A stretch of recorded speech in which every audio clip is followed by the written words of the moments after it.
Alright, I'm gonna need to zoom out a bit. Alright. That enough? Not quite. Like that.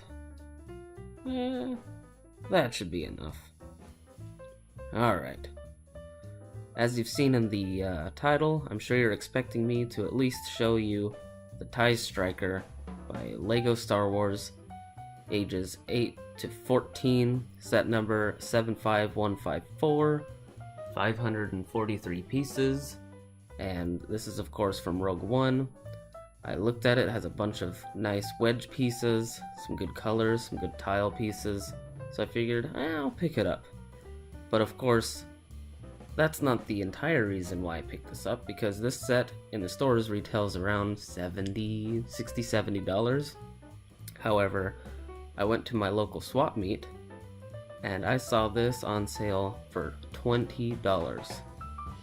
So I think that's a great deal. That's why I picked this up. And when I saw it, I was like, how much for that Lego set? And the lady said $20. And I was like, my brain said, are you kidding me? So I figured maybe there's a few pieces missing. So I opened it up and I looked at the bags, and I wasn't going to be stingy, so I didn't count everything out. It felt heavy enough, and if it's anywhere around 543 pieces, it's a great deal, because you're expecting something around 200 pieces, and that's for a non-licensed Lego set. So I figured, not be picky, just pick it up. I'm helping them, they're helping me. Didn't want to barter with them. So I figured I'm gonna do a quick little speed build of this, and then in a next video I'm gonna go into an in-depth review. So stay tuned for that. And I also have the idea of doing a quick little mock of these specific pieces that are in this set. And I already put it together, so I know all the pieces are there, so it's all good. So I figured I'd get a few videos out of this set. So I'm going to do this video, which is a speed build with a tiny little review at the end. And then I'm going to do a shorter video where it's going to be just an in-depth review of the set. And then the next video will be me making a mock of the pieces that came from this set. So I hope you enjoy these series, and I'm going to get to building. Again, my thoughts will be at the end of the video, so you can enjoy the video, or you can just skip ahead to hear my thoughts.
So this is the completed TIE Striker by LEGO Star Wars.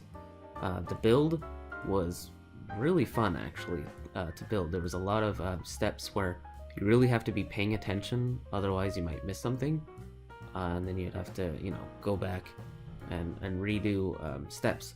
And that's why, ingeniously, I think, LEGO included a brick separator in the build itself, knowing that quite a number of people are going to make mistakes, and I would be lying if I didn't admit that I made a few mistakes and I had to reverse some steps. It was mainly with the wings, where I would put a plate, like a 2x4 black plate tile, and it's in the wrong orientation. I have to take it off, and that was happening on the plates a lot, because I was just not really paying attention. My background colors on the when I'm building, the little desk I have is black, and I have black pieces. So if I pick up a piece, or if it's the wrong piece, or if it's the wrong orientation, because I was spending a lot of time viewing through the camera display, so I would make a mistake and then I'd have to take the piece off. So it was really helpful to have the brick separator. It was really fun. I feel like this set could have benefited from having about 100 or so fewer parts, which would drop down the price about $10 to make it a little more affordable. The TIE Striker itself is not my favorite design for a ship, but that's pretty subjective, given that, I mean, this is for a play set for people or kids to play with. So for play value, it has the you can plop the minifigures in the seats. You have your the area in the back where you can store things. You can shoot, and you can swoosh it around and fly, and you can change the orientation of the wings. So all that's good. So the price to part ratio is still not that great, given that it should be around $60 or so for the price for the parts count. But given that it is Lego, which means they need the rights to Lego, and they add some money to it, and I don't know if it's still in stores, so there's a little added bonus price, or I don't know, I should do research on it, but around $70 still seems like a stretch. So all in all, if you're looking for about 500-600 pieces to rebuild something else, it's not a great deal, but it sure is fun putting it together, and at the end you have a pretty okay looking ship. So all in all, I think it's fair, and I'll do a further analysis once I get to playing with it and see if anything's a little wobbly or wonky, or if I have new opinions on the set. And I'll do that in my next video, and then the third video after that will be a mock of me, pretty much tearing down the parts for this set and building something completely new. And it's somewhat inspired by old or classic Lego sets where they encourage you to build something else.